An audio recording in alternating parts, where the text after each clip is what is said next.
How many of you are familiar with Mephibosheth? Cool. He's not a well-known person in the Bible, but I want to talk about him today because we've been talking about orphan mindsets. And I'm going to call him Meth because I know I'm going to do a tongue twister eventually, and I'm just going to call him Meth. Not meth, Meth. So, first of all, Meth was a son of Jonathan. Now, you know the story about Jonathan and David. These guys were amazing friends, kindred spirits. These men loved each other like no other love relationship between men. And so Meth was Jonathan's son, and he was the grandson of King Saul. So at 5 years old, Meth was at home with his nurse and the servants of the king. He was at home, and Jonathan and King Saul were in battle.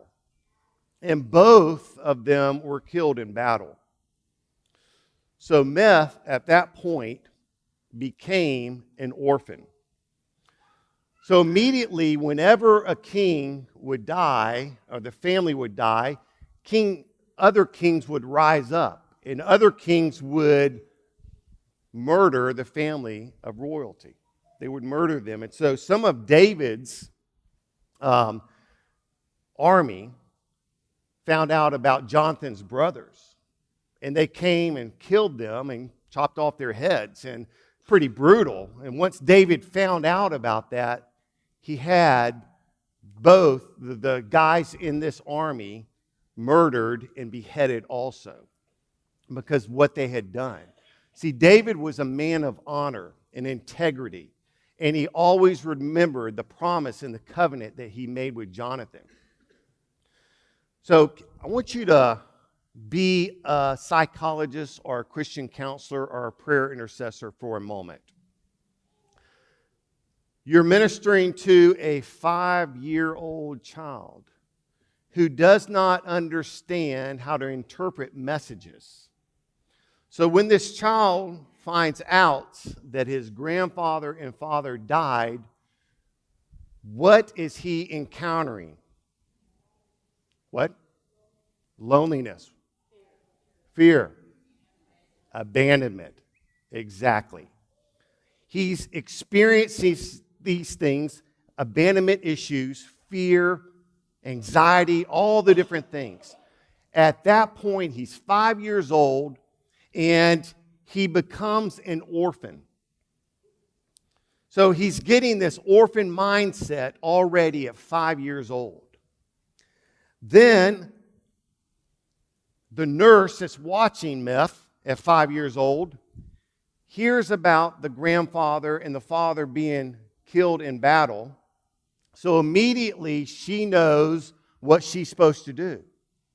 I've got to run and take this boy away because they're going to kill him.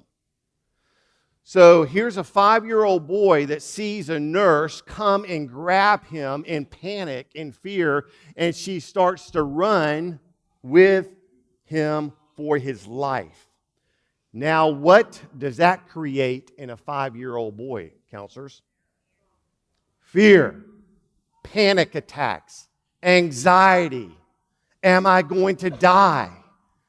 This 5-year-old boy is encountering this. Then it gets only worse. As she's running with him, they don't know if she was running with him and she tripped and fell, or he was running with her and he tripped and fell. But when he fell, he became crippled. Here's a 5-year-old boy that fell, and someone's arms holding him, and he can't walk. What is he encountering, counselors? Trust issues? How about trauma? That's some major trauma for a 5-year-old boy to encounter being handicapped. So he wasn't able to walk from that point on. So he has a mindset of, I am crippled. So here's a 5-year-old boy that encounters all these things. His belief system becomes, I'm abandoned. I'm an orphan. I'm crippled. He has feelings of loneliness, fear, anxiety. I'm unacceptable. I'm rejected now by society, because you can turn on the television and see people all over the world in third world countries that have been crippled, and they're on television crawling on their hands. They're the rejected of society. Exactly what Meth went through. I can't imagine going through what he went through as a young boy.